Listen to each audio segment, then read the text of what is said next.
శివ నిర్వాణ ప్రస్తుతం తెలుగు సినీ ఇండస్ట్రీలో మారుమోగిపోతున్న పేరు ఇది. చాలా కాలంగా థియేటర్లకు దూరంగా ఉండిపోయిన పాతతరం సినీ ప్రియులను కూడా తన ఇరుముడు సినిమాతో థియేటర్లకు రప్పిస్తున్న డైరెక్టర్ ఈయన. ఎప్పుడో 10 ఏళ్ల క్రితమే సినీ ఇండస్ట్రీలోకి వచ్చిన ఈయన దర్శకుడిగా తీసింది మాత్రం కేవలం 5 సినిమాలు మాత్రమే. తాను తీసే సినిమాల్లో భావోద్వేగాలకు పెద్ద పీటను వేసే శివ నిర్వాణ గారు అసలు సినిమాల్లోకి ఎలా ఎంట్రీ ఇచ్చారు, దర్శకుడిగా మారేందుకు ఎన్ని కష్టాలు పడ్డారు, మొట్టమొదటి సినిమా ఛాన్స్ ఆయనకు ఎలా వచ్చింది, తాను పెళ్లి చేసుకోకుండా ఇంట్లో తనకంటే వయసులో చిన్నవాళ్ళైన తమ్ముడికి చెల్లికే ఎందుకు ముందుగా పెళ్లిళ్ళు చేయాల్సి వచ్చిందన్న వివరాలను ఈ వీడియోలో క్లియర్గా చెప్పుకుందాం. శివ నిర్వాణ గారిది విశాఖపట్నానికి దగ్గరలో ఉండే సబ్బవరం. తండ్రి పేరు ముచ్చెన్నాయుడు, తల్లి పేరు రామలక్ష్మి. 10వ తరగతి వరకు సబ్బవరంలోనే చదువుకున్న శివ నిర్వాణ గారికి చిన్నప్పటి నుంచే సినిమాలంటే చాలా ఆసక్తి అట. 1998లో వచ్చిన సత్య సినిమాను చూడటానికి దాదాపుగా రోజు థియేటర్కు వెళ్ళేవారట. కానీ రోజుకి థియేటర్లో జనాలు తగ్గిపోతూ ఉండేవారు. ఈ సినిమా జనాలకి నచ్చలేదు, నాకెందుకు నచ్చుతుంది అన్న సందేహమే మొదట్లో శివ గారికి వచ్చింది. పాటలు, ఫైట్లు, హీరోయిన్ల కంటే కూడా కథ, తీసిన విధానం వల్లే ఆ సినిమా తనకు నచ్చిందని ఆయనకు అర్థమైంది. ఆ రోజు నుంచే సినిమాలకు సంబంధించిన టెక్నికల్ టీం ఎవరో కూడా చూడటం మొదలైందట. అనకాపల్లిలో డిగ్రీ పూర్తవగానే ఓ రోజు ఇంట్లో చెప్పా పెట్టకుండా శివ నిర్వాణ గారు చెన్నై రైలు ఎక్కేశారు. ఓ ఫ్రెండ్ని తోడుగా తీసుకెళ్లారు. మణిరత్నం గారి దగ్గర అసిస్టెంట్ డైరెక్టర్గా చేరిపోవాలి అన్నది శివ నిర్వాణ గారి ఆలోచన. కానీ చెన్నైకి వెళ్ళాకే తెలిసింది మణిరత్నం గారిని కలవడం ఎంత కష్టమో అన్నది. రోజు ఆయన ఇంటికి వద్దకు వెళ్ళడం, ఆయన్ను కలవలేక వెనుతిరిగి వెళ్ళిపోవడం అన్నది రొటీన్ అయిపోయింది. రైల్వే స్టేషన్లోనో, బస్ స్టాండ్లలోనో, తెలిసిన వాళ్ళ రూమ్లోనో ఉంటూ 5 రోజులు గడిపేశారు. 6వ రోజు సెక్యూరిటీ గార్డే వీళ్లను గుర్తుపట్టి పిలిచాడు.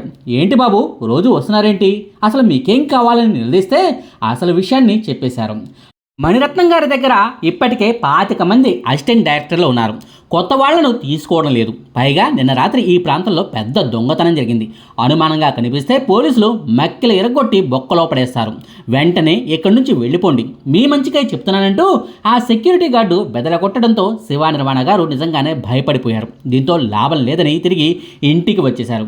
నీకు నచ్చినట్టే సినిమాల్లోకి వెళ్దువు కానీ ముందైతే చదువుకో అని తండ్రి హెచ్చరించడంతో బీఈడీలో చేరిపోయారు. అది పూర్తయ్యాక వైజాగ్లో భాష్యం స్కూల్లో సైన్స్ టీచర్గా పనిచేస్తూనే ఎంఎస్సి పూర్తి చేసి వెంటనే సినీ అవకాశాలను ఎదుర్కొంటూ హైదరాబాద్లో వాలిపోయారు. ఆ తర్వాత ఆయన ఎన్ని కష్టాలు పడ్డారు, మొదటి సినిమా ఛాన్స్ ఎలా వచ్చిందన్న వివరాలను ఆయనే చాలా ఇంటర్వ్యూలో చెప్పుకొచ్చారు. ఆ వివరాలను ఆయన మాటల్లోనే చెప్పుకుందాం. డైరెక్టర్ పరశురామ్ గారిది నర్సీపట్నం. తెలిసిన వాళ్ళ ద్వారా ఆయన దగ్గర అసిస్టెంట్గా చేరాలని ప్రయత్నించాను. కానీ అప్పటికే ఆయన దగ్గర డజన్కు పైగా అసిస్టెంట్లు ఉండడంతో చోటు దొరకలేదు. రోజు ఏదో ఒక డైరెక్టర్ ఆఫీస్కి వెళ్ళి అసిస్టెంట్గా చేరతానని అడిగేవాడిని. రేపురా, వారం తర్వాత కనపడు అనేవాళ్ళు.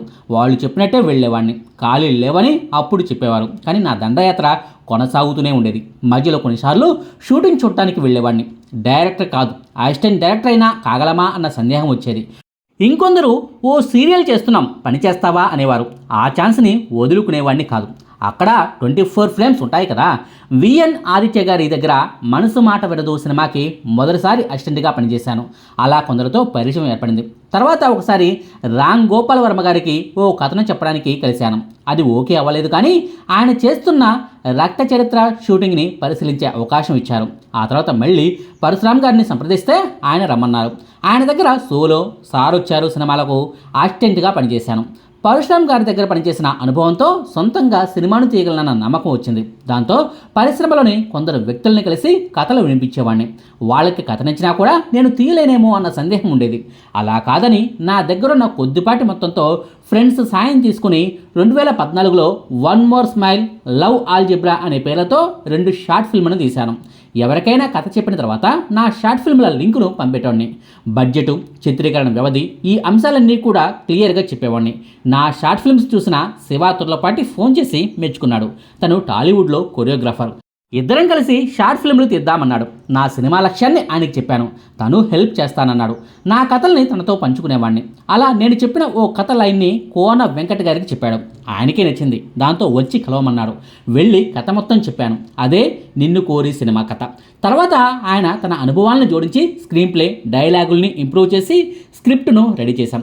నా కథ ఒక పక్కింటి అబ్బాయి కథలా ఉంటుంది. దానికి నాని సరిగ్గా సరిపోతారనిపించింది. నాని గారికి కథ చెప్తే ఆయన వెంటనే ఓకే అన్నారు. దానయ్య గారు నిర్మాతగా వచ్చారు.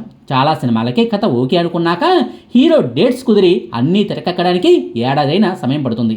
నిన్ను కోరి సినిమాకు మాత్రం నాని ఓకే అవ్వగానే త్వరగా పట్టాలెక్కింది. 2 నెలల్లో షూటింగ్, మరో 2 నెలల్లో పోస్ట్ ప్రొడక్షన్ అన్నీ పూర్తయిపోయి సినిమా రిలీజ్ అయి హిట్ టాక్ వచ్చింది. 6 నెలల్లో అంతా అయిపోయింది. ఆ సినిమా తర్వాత వెనక్కు తిరిగి చూసుకోవాల్సిన అవసరం రాలేదు. వరుసగా సినిమాలు చేస్తూనే ఉన్నానంటూ శివ నిర్మాణ గారు పలు ఇంటర్వ్యూలో చెప్పుకొచ్చారు.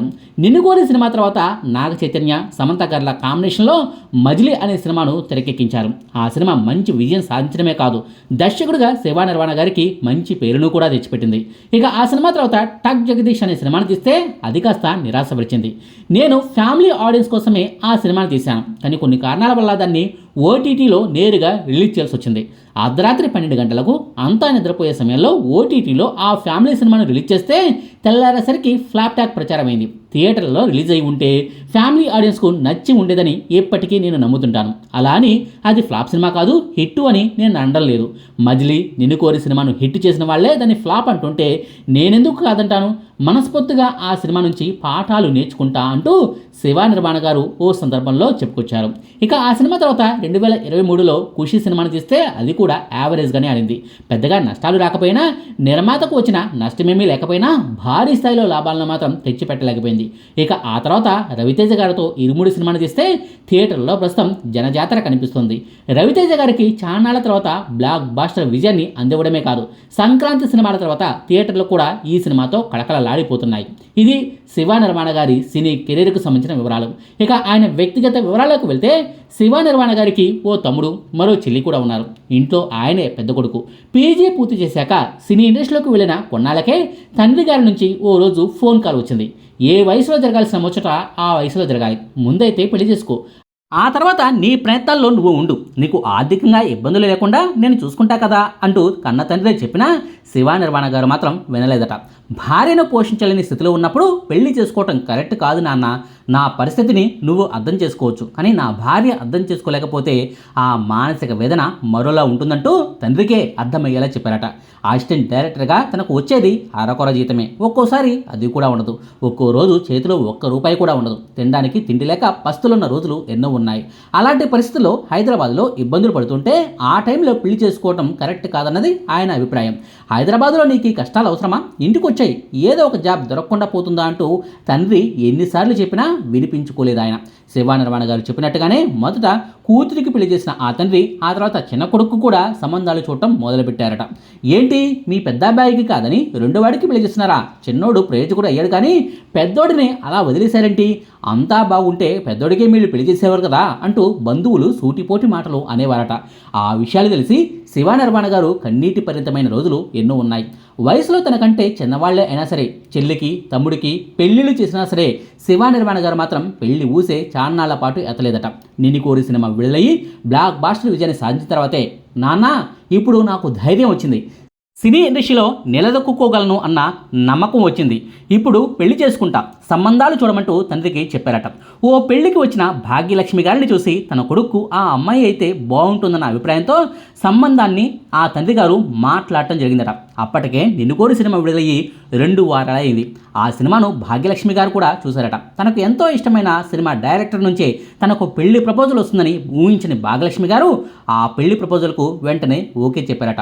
నువ్వు గనుక రక్త చరిత్ర లాంటి సినిమాను తీసి ఉంటే సంబంధాన్ని క్యాన్సిల్ చేసుకునేదాన్నని, మంచి లవ్ స్టోరీని తీసావు కాబట్టే ఓకే చెప్పారంటూ భాగ్యలక్ష్మి గారు పెళ్ళైన తొలినాళ్ళలో సరదాగా చెప్పుకొచ్చారట. 2018 సంవత్సరం ఏప్రిల్ నెలలో వీళ్ళిద్దరి పెళ్లి జరిగింది. ఈ దంపతులకు ప్రస్తుతం 2 పిల్లలు కూడా ఉన్నారు. ఇదండి శివ నిర్మాణ గారి వ్యక్తిగత సినీ జీవిత విశేషాలు. మీకు ఈ వీడియో నచ్చితే లైక్ చేయండి, షేర్ చేయండి. మరిన్ని ఆసక్తికరమైన వీడియో కోసం మా కొత్త ముచ్చట ఛానల్ను సబ్స్క్రైబ్ చేయడం మాత్రం మర్చిపోకండి. Thank you.